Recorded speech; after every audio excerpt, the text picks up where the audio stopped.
Mr Speaker, pay period 5 has just finished, and in that pay period, 88,524 people were paid, a total of $173.55 million. The PricewaterhouseCoopers report shows that complaints notification received regarding 0.39% of staff across the country. 29 staff were notified as not paid, 115 were overpaid, and 199 underpaid. Effective staff were from 234 schools, or 9.5% of schools in the payroll system. This is obviously unacceptable. This is totally unacceptable, and the report of the ministerial inquiry into Novopay makes sobering reading.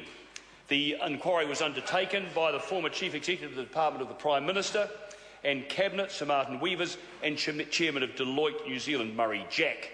The 113-page report contains 15 significant recommendations and was presented to the government just last Friday.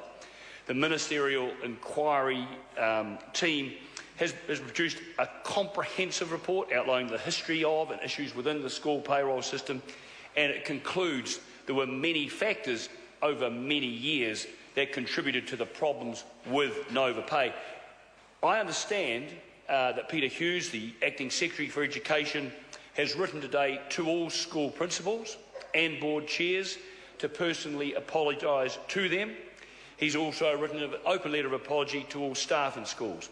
I personally, as a foot soldier in the national government and someone passionate about education, as chairman of the Education and Science Select Committee, express my sincere regret to all staff members who do an outstanding job throughout the country, and of course this has made their task a lot more difficult. And we acknowledge that, and the government will be acting upon these findings. Now, what were some of the key findings? Some of the key findings were to do with the project life cycle, that the school's payroll environment is overly complex as a result of an accumulation of historical changes, and there was actually no serious attempt to simplify collective agreements or ministry or school business processes before embarking on the Novopay project. Now, the retrospective scope is a hugely useful instrument in medicine, and so it is in this instance. These being an underlying cause of later problems. The strategic decision to change from purchasing software to an outsourced service was valid, but the rationale was simplistic. Customers' perspectives, particularly those of boards of trustees, and I acknowledge Tracy Martin, who has spoken earlier, were insufficiently considered in the business case. And the Ministry's requirements for the outsourced services outlined in the request for proposal were actually a little too high level to convey the full complexity of the required solution.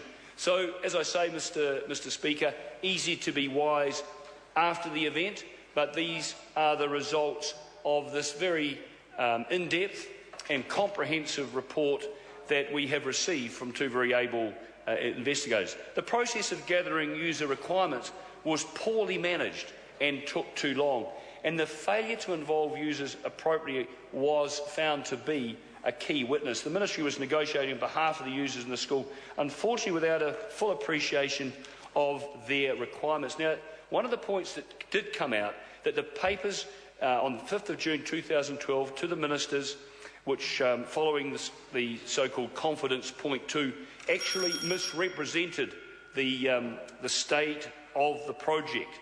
The ministers, it was found, were not always well served by the quality of advice about the project that they received. Reporting to ministers was inconsistent and at times believed to be unduly optimistic, sometimes misrepresented the situation, and in oral briefings to ministers, officials often expressed confidence and reassured ministers who were asking the questions that risks were in hand. We were particularly concerned, as I say, about the 5th of June 2012 document, which invited ministers to approve the Ministry's go-live decision. This report misrepresented the situation in two significant ways. It suggested that the go-live decision was supported by 3 members of the ICT Council, which was not the case, and it stated that confidence point 2 criteria had been met when in fact a number either had not been met or were deemed to have been met a lower criterion. Order. These factors overrepresented project readiness. Colin King. Mr. Speaker, I think to start off with